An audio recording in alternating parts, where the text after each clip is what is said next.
What's up? I'm Tyler. And I'm Dakota. And this is the Bourbon and Business Podcast, where we interview successful businessmen and women to let you in on why success doesn't have a single formula to follow. We also have a little bourbon tasting along the way, because why not? Why not? So guys, please enjoy this episode and let us know your thoughts at Bourbon and Business Podcast on Instagram.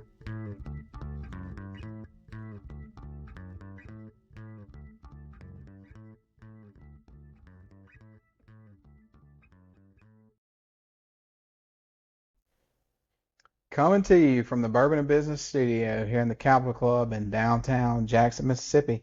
I'm Tyler. And I'm Dakota. And this is the Bourbon and Business Podcast. How you doing this morning, Dakota? Did I look at him? You did.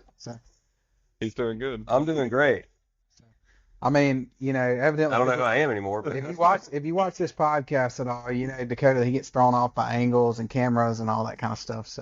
But hey, we appreciate y'all tuning in this week. This is the Bourbon and Business Podcast. We're at the Capital Club in downtown Jackson. Beautiful event space. If you're not a member, you need to go online and join. And you want to introduce our guest to us this morning that I was looking at. There you go.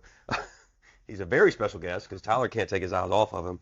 His name is Spencer Shoemaker, and he is the owner and physical therapist at Performance Therapy. Spencer, welcome. Thank you. Glad to have you this morning. Yeah, look at me. We're super glad to have you, apparently. I don't know where to look anymore. Yeah, just look around. But appreciate you coming on today. And then what are we sipping on, Dakota? We're sipping on 2XO, which stands for 2 times oak French barrels, which is what this is distilled in. Well, I like it. It's got a good burn, proof. 105. 92. Dude, I'm off on these. So 92 proof. I like it though. I'm gonna have to give it a 8.6. Okay. So, this was like a $60, $70 bottle. Okay, so more expensive bottle. So yeah. It's crazy how the bottles get more expensive, my ratings go down. What is that? I don't know. I guess like you're the just cheap stuff. Yeah, evidently. You're a wild turkey man at heart. Yeah, that's right. Well, if you're looking to get this bottle, you need to check out Cheers Vineyard in Gluckstadt, Mississippi, the premier wine and spirits place here in central Mississippi. No doubt. Probably the whole state. Yeah. If they're worth driving all the way from Biloxi up here to get a bottle. Yeah, or, Olive Branch or something. Yeah, so, well, Spencer, we appreciate you coming on this morning. Tyler's really glad you're here. Just make sure, the biggest thing is make sure you're looking in the right place when you talk. Yeah.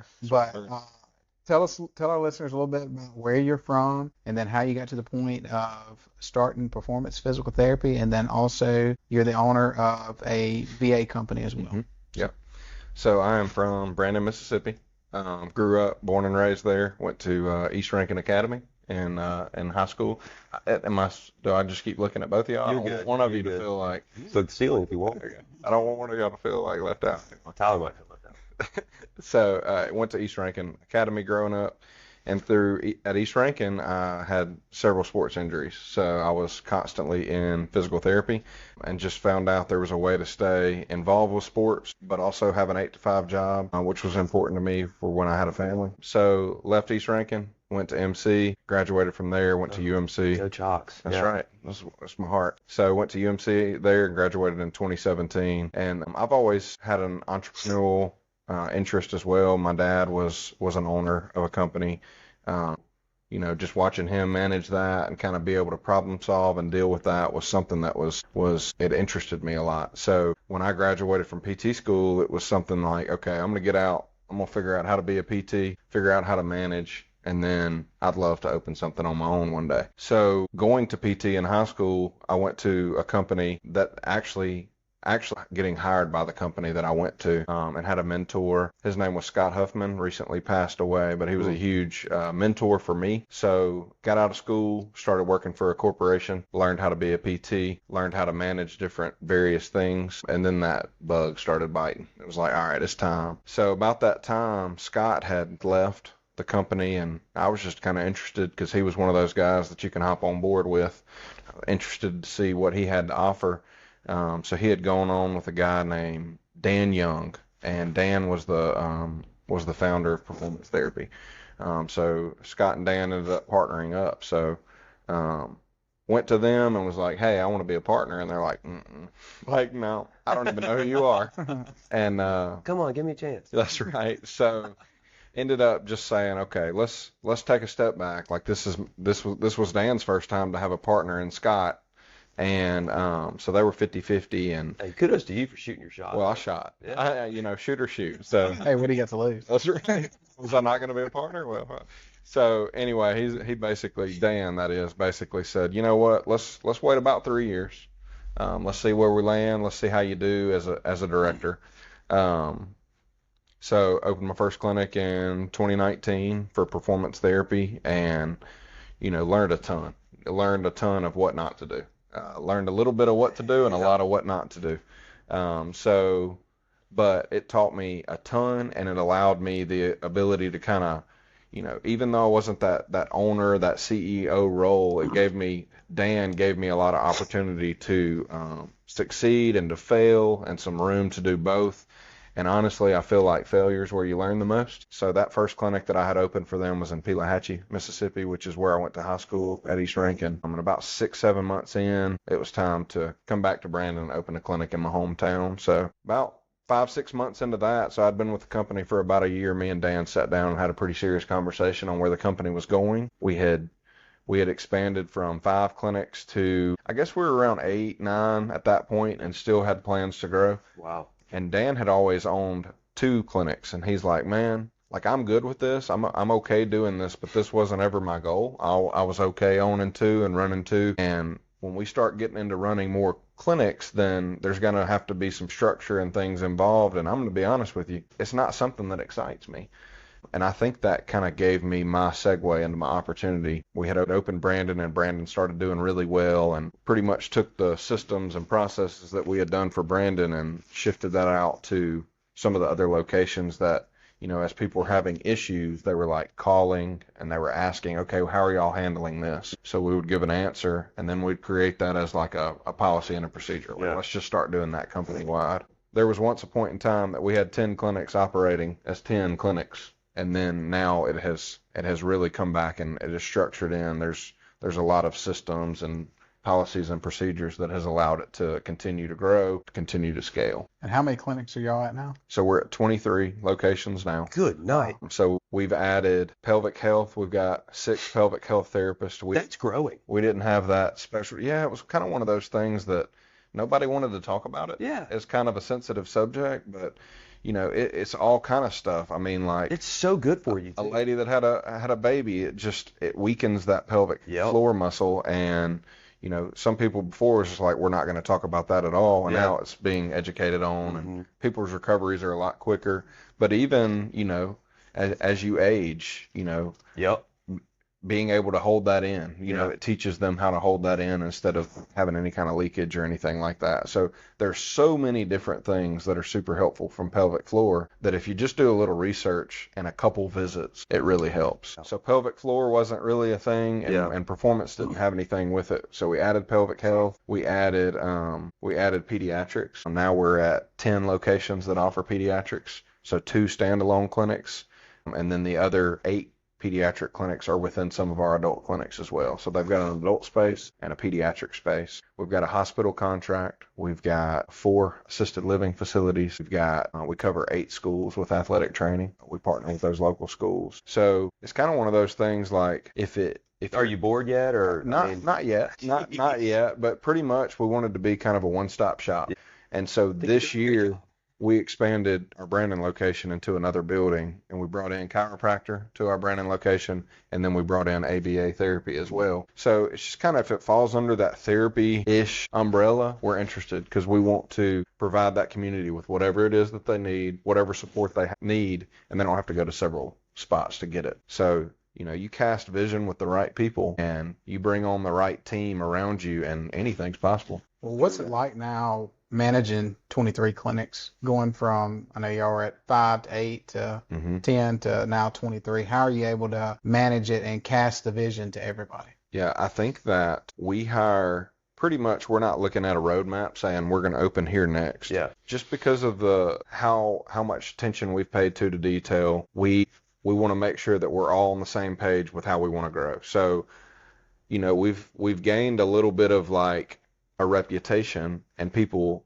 enjoy being around other people that have the same interest and morals and values So I feel like doing things the right way, ethically correct and morally correct, and taking care of your employees, you've kind of gained a little bit of a reputation. And now random people throughout communities will start reaching out. They're like, hey, we've heard about y'all. We know you're not in our area, but, would y'all be interested in coming? And so that's kind of how we've grown. We have found that person in the community, or those people, sometimes it's a whole staff, that are like, I'm not really that happy in my situation, and this is why. And if, some people are like, I just want more money, or I want to work less hours, and that's why they're not happy. And that's not where we'll go open. If it's somebody like... You ain't jumping on the less hour one. That's right. Or the more money. Hey, will y'all pay me more and let me work? That's right. But, if it's somebody that... I don't see the issue. Yeah. If it's somebody that legit is like, this is what I have to offer my community, and in my current situation, I can't do that. Yeah. Then we're willing to come That's a green alongside and flag. have that conversation. Because, we've got a location, I'll shout out our Cleveland location. Like, we opened last year in Cleveland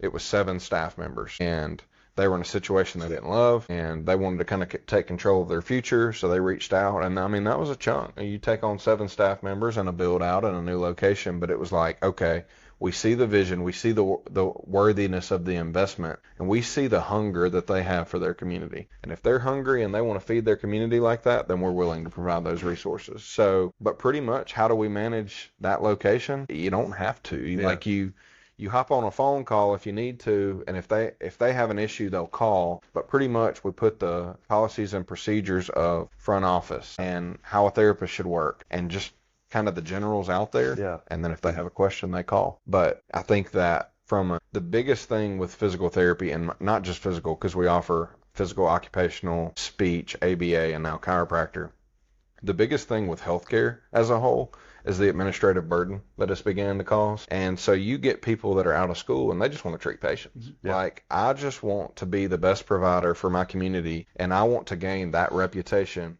not only for myself, but for my team, as being the one that goes the extra mile and they pay attention to the detail. So you were talking about your shoulder earlier.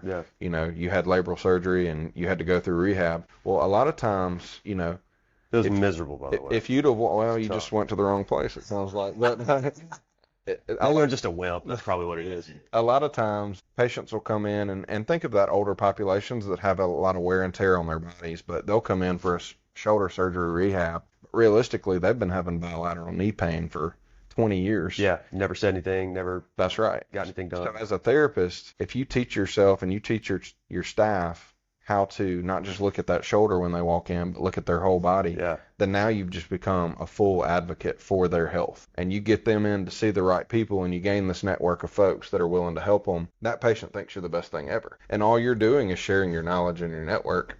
But they know, I mean, they could have a gash, a cut. Yeah. They're going to call you as a physical therapist. I'm like, oh, I don't know what I'm doing, but I know who does. And so you almost become liaison of their health. And so, I don't think there's a lot of individuals out there that are willing to do that. Mm-hmm. And you can really set yourself apart by doing that. It's fantastic. Yeah, and I think you touched on a good point there, and I think it transitions to any business, is really being, concerned about the people that you're working with.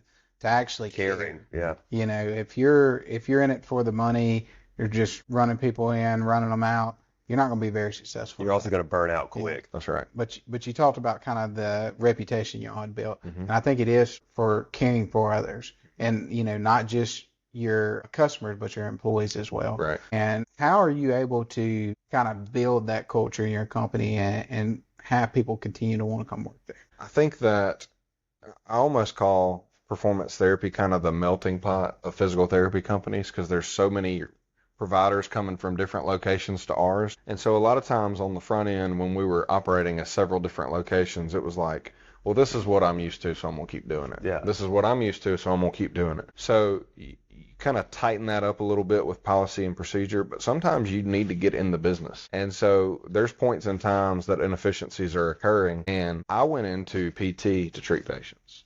And so I've kind of drifted into that operations role, and sometimes you put out fires, sometimes you create new systems and policies.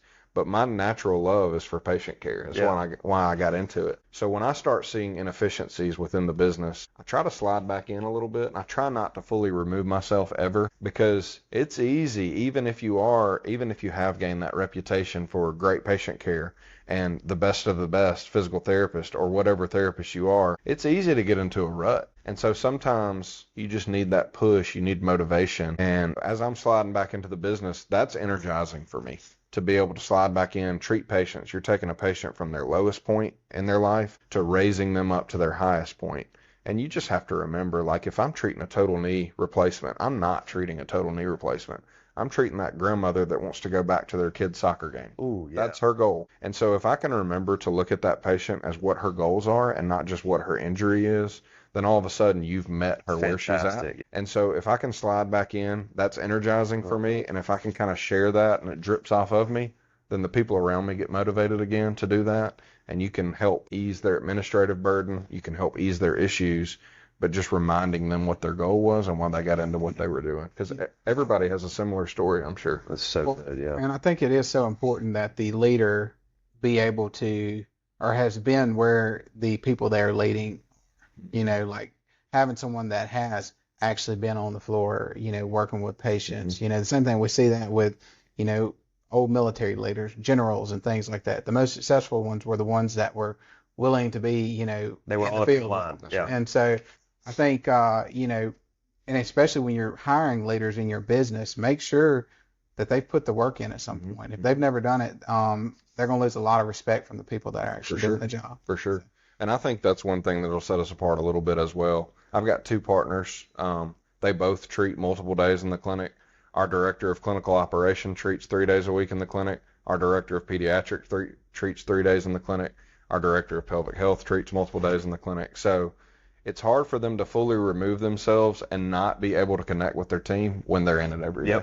Yep. That's so good. Well, what are some of the big issues in healthcare right now that you're running into? Yeah, I think that the most glaring issue is Medicare is kind of the driver for all healthcare. Pretty much if Medicare takes a jump somewhere, then all the other insurances are going to follow. So to combat that in some other states, a lot of people have gone to cash-based services. Sure. They're not really that. getting into the insurance. Yeah. Mississippi's not ready, in my opinion. I think that you could poll the crowd, but Mississippi's not ready for that yet. Okay. So, Medicare is the driver, and every year, I think for the last, I can't count how many years, Medicare has reduced reimbursement every year. And so you hire your staff at, this is our budget, this is what we're going to get from Medicare, this is what we're going to get from these insurances, this is what I need you to generate, and here's your salary. And what you end up doing is Medicare reimbursement drops 3% every year along with the other insurances. And so your staff is looking at you like, why am I not getting a raise every year? And as a business owner, it's like, well, you kind of are, because you're not taking that reduction that we're taking. But, that's a tough subject. Mm-hmm. Because there's a lot of jobs out there that you get a 2.5% raise every year.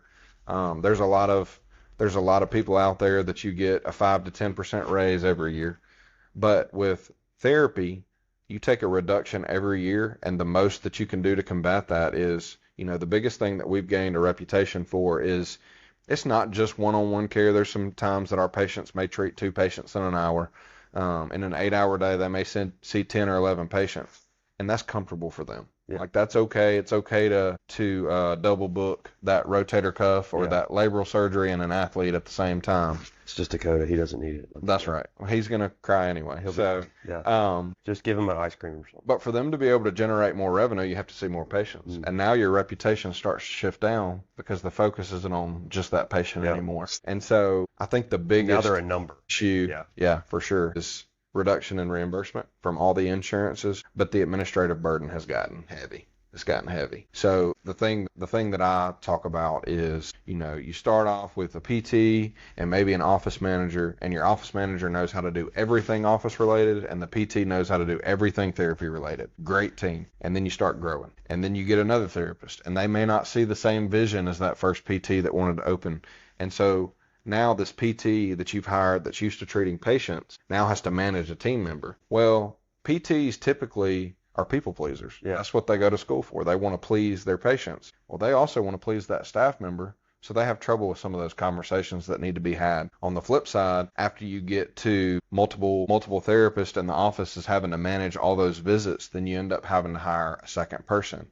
So the administrative burden and reimbursement are probably the two biggest glaring issues in healthcare. Tyler, can you do anything for that? You work in insurance, right? Yeah, I don't think they're You know people. take my opinion on that. Yeah. Sure. But I'm curious, what is your opinion? What are things that could change that in healthcare to help patients get the care they need, and then, of course, providers being able to Still be get more paid. efficient? Yeah, I think there's a lot of lobbyists working towards, increasing reimbursement and stuff like that. And I know how politics work. So it typically feels like therapy's taking a little bit of a backseat. But I do feel like this year, in the legislature, there's supposed to be like a 1% increase, which is way better than a 3% decrease. Hey. So, even just getting some sticking points on insurance where when we're trying to go hire quality staff, we can budget off of that. It's tough to budget for a moving target, but I think legislature and politics and lobbyists can really fight these big, like our big organization, like we have APTA, but we also have a new thing called the UPTA. And I think that them working together for the profession to improve those outcomes and improve those reimbursements would really help. That's one thing that I notice on the therapy reimbursement side. It's hard too when so you guys have, a lot of your physical therapists still in the business, Yeah. Operating, and your director's still in the business operating 3 That's days a right. week, right? And when you get to the point of policy making Mhm. in the nation, in the state, whatever, a lot of those people they just can't Yeah. be in the business every day. Right. And so to your point earlier, when you get removed from that, Yeah. it's really difficult to make policies that have a significant Yeah, impact for sure. in a positive manner. That's right. Because they're looking at other stuff and they forget about the patient care. That's right. And That's so right. then people become a number. And it's nothing against policymakers at all. You guys are doing the best you can. Right. And a lot of them are. Some of them may not be. But, Yeah. To the point, lobbyists do have a lot of pull. And I think there's a lot of push towards small business lobbyists Yeah. now because they've been primarily pushed by large organizations who could pay for it. Right. But now there's organizations who pool money and they push for the small guys.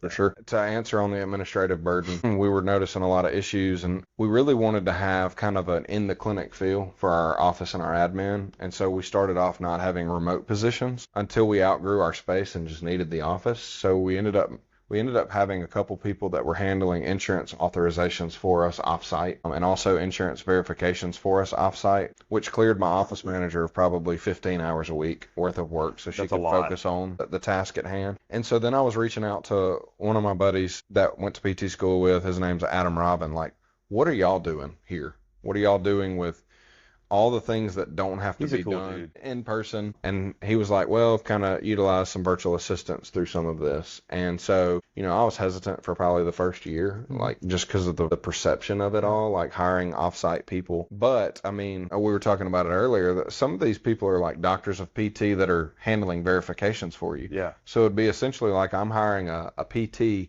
to go in and talk to an insurance company. Yeah. And so the idea of a virtual assistant company called Inbox Zero VA was born. And so he's got multiple VAs. We've got 4 VAs now. 3 of them are handling insurance verification. 1 is handling authorizations. And we're just kind of growing that way. It's cost effective, but it's also more efficient. They're coming on and they've got 6 to 8 years worth of authorization verification experience, whereas we're typically having to hire and train them. Yeah. So we're just having to onboard them to our company's electronic medical record, and then they're kind of free to go. And so it has taken off within a month. There's other business providers, everybody's having the same issue. It's not just an issue that we're having. But everybody's having the same issues. And obviously there's a little bit of competition in the therapy world, but not on that. Yeah.